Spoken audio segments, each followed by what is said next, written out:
30 erst erwachsen,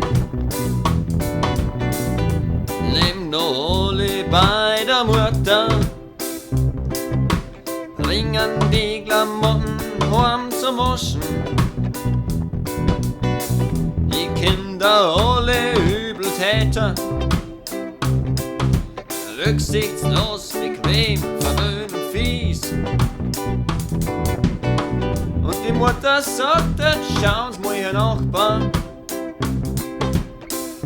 sind die denn nicht einfach süß?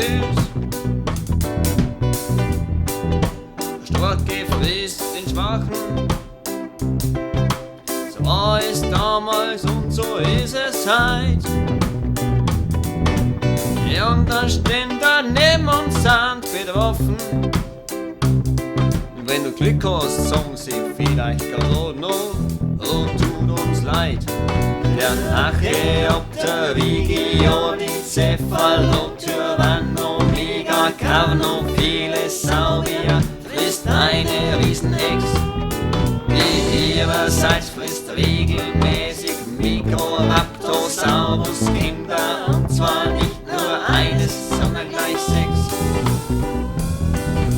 4 Milliarden Jahre später wirkt die Szene ruhig und nett. Der Jochen grabt ein Loch und sagt, du Peter, schau, was ich gefunden hab, ein Saurier-Skelett.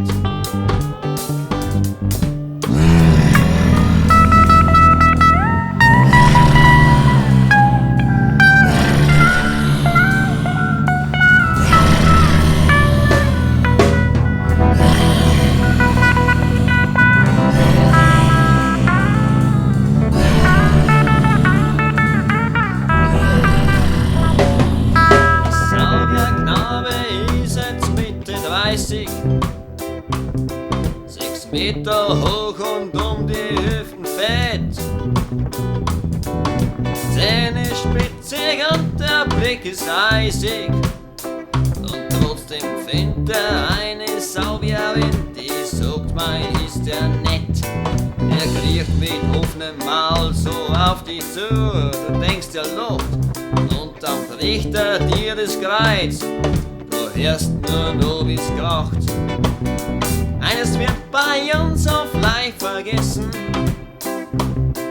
der Mensch ist grausam wie die Kreatur. Im Wesentlichen geht's um Sex und Fressen. Der Große schluckt den Kleiner und so trägt in der Natur.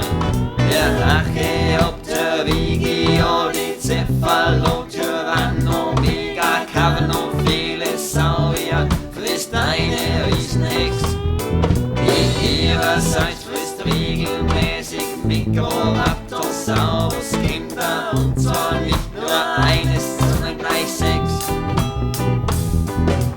4 Milliarden Jahre später schreit der Peter, schau mal, Jochen, ich hab da in dem Steinbruch was gefunden. Ich glaube, das sind Raptosaurier-Knochen. 4 Milliarden Jahre später wirkt die Szene ruhig und nett. Der Jochen grabt ein Loch und sagt, du Peter, schau, was ich gefunden hab, ein Saurier-Skelett.